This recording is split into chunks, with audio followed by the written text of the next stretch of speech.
Nous allons voir ensemble aujourd'hui pourquoi l'ingratitude est la cause de tous les problèmes de notre vie.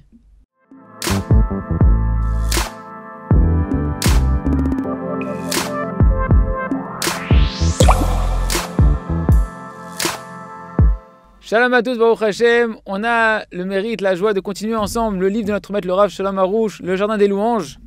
Et on va voir ensemble aujourd'hui qu'est-ce que c'est être avant tout un être humain, un homme avec un intellect de roi, avoir du bon sens. Pourquoi? Vous avez vu, on a expliqué dans les cours précédents, l'ingratitude, la pleurnicherie, le fait de se plaindre.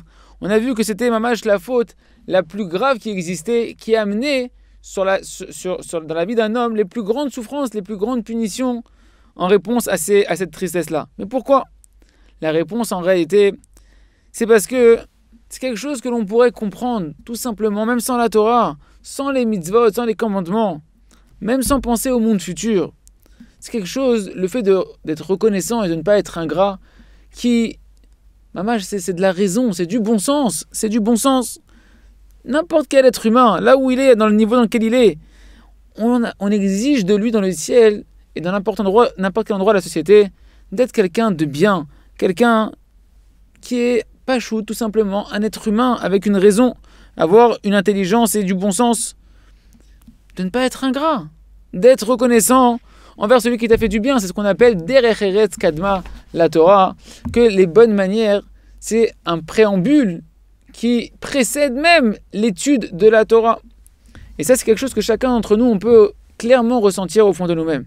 Lorsque tu sens que quelqu'un il a été ingrat envers toi, quelle tristesse! Combien c'est dur d'accepter de l'ingratitude. Il n'y a pas quelque chose qui nous remue et qui nous énerve plus que quelqu'un qui est en face de nous qui est ingrat. Chacun qui a vécu cette épreuve-là dans sa propre chair, avec une personne qui a été ingrat envers des bienfaits que tu lui as donnés, etc., il sait combien ça lui a fait de la peine, combien c'est dur pour lui, quand tu vois quelqu'un qui n'est pas reconnaissant envers tout le bien que tu as fait pour lui.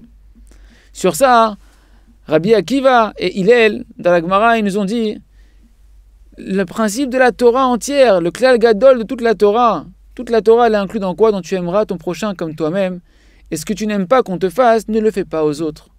Et Chachamim, ils ont dit, c'est qui ton prochain? C'est qui ton ami que tu ne dois pas lui faire ce que tu ne voudrais pas qu'on te fasse? Il y en a qui disent que c'est dans les commentaires, que c'est Akadosh Baruch Hu. Donc si pour toi la chose la pire que tu ne supportes pas, c'est qu'on soit ingrat envers toi-même, envers les bienfaits que tu as fait à l'autre, alors pareil envers Akadosh Baruch Hu. Tu ne dois pas être ingrat envers Akadosh Baruch Hu. Tu dois être reconnaissant envers Akadosh Baruch Hu de la même manière que ça te fait mal à toi quand on est ingrat. Parce que lorsqu'un homme il s'écarte du chemin de la droiture d'esprit, ça met Akadosh Baruch Hu, si on peut dire ainsi, en colère. Parce que avant même la Torah, bon aguide que tu n'as pas étudié la Torah, viens on dit que tu n'as pas étudié la Torah, tu ne connais pas les mitzvot, il y a déjà le bon sens qu'Hachem il a mis dans l'être humain. Ce qu'on appelle la bonne manière qui vont précéder l'étude de la Torah en elle-même. Parce que tout ce que l'on parle de Torah et mitzvot, c'est la continuité du bon sens. C'est la continuité de ce qu'on appelle une intelligence droite. Béhémet, tout celui qui va d'après l'intelligence, d'après la clairvoyance de l'esprit simple. Alors même s'il est non-juif, même s'il ne connaît pas de la Torah, au final, il va désirer connaître la Torah s'il a du bon sens et de la droiture d'esprit. Parce qu'il va comprendre, d'après l'intelligence, qu'il y a une intelligence qui nous dépasse, qu'on doit recevoir directement du Créateur, comme nos ancêtres Gdoshim, que eux ils ont perçu toute la Torah par leur méditation, leur réflexion qu'ils ont fait avec l'intelligence droite qu'Akadosh Baruch Hu il leur avait dotée, avec un esprit clairvoyant. Ils en sont arrivés après à pouvoir même percevoir la Torah Akdosha. Et plus un homme il s'éloigne du chemin de la raison, et plus ça va énerver, si on peut dire ainsi, Akadosh Baruch Hu. Par exemple, les gens qui prennent des drogues ou des drogues douces, on voit qu'ils ont des punitions dures qui viennent sur eux dans leur vie. Déjà dans ce monde-là, qui perdent tout le visage, toute l'image divine qu'il y a sur leur visage. Et il y en a beaucoup, que Dieu nous en préserve, qu'on voit qui meurent à un âge bien trop jeune, Ken. Et donc c'est des souffrances qui sont très très difficiles, qui viennent sur eux en général. Pourquoi? Qu'est-ce qu'ils ont fait? Ils ont juste voulu aller prendre un petit peu de drogue douce pour se sentir un peu la tête dans les nuages. En quoi ça amène de telles punitions sur un homme? Mais en réalité, c'est parce que c'est contre-logique. C'est illogique de se rentrer soi-même volontairement dans de l'imaginaire, dans le monde de l'imagination. Ken, que c'est ça toute l'influence des drogues.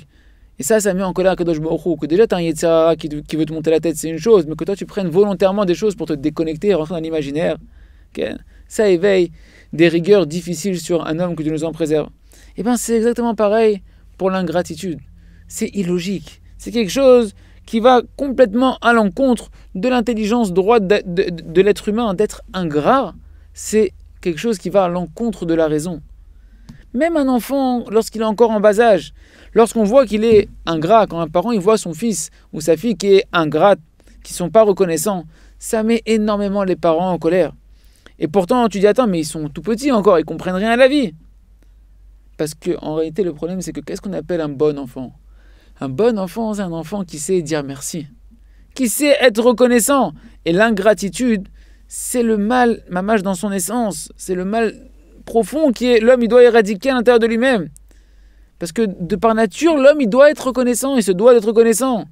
Qu'on a vu que même les animaux, ils sont reconnaissants, comme nous dit le verset, que le bœuf et l'âne, ils sont reconnaissants envers leur propriétaire.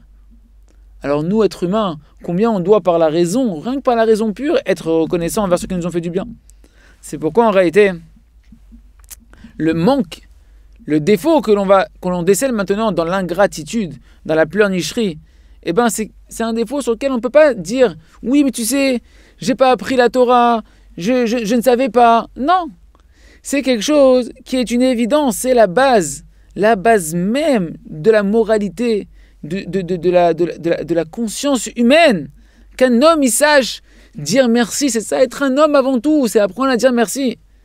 Et lorsque nous, on va mettre maintenant l'accent sur ce point-là, devant nos yeux constamment, et de savoir que toutes les punitions qu'il y a dans ce monde-là, toutes les souffrances qu'il y a dans notre vie, chas v'shalom, que ce soit des maladies, des divorces, toutes sortes de problèmes que Dieu nous en préserve, c'est uniquement parce qu'on n'a pas encore réparé ce point-là, cette faute des pleurs en vain, des pleurs pour rien, de la pleurnicherie, de l'ingratitude, et qu'on est encore en train de pleurer, comme nos ancêtres qui ont pleuré avant d'entrer en Eretz Israël, qui ont pleuré en vain.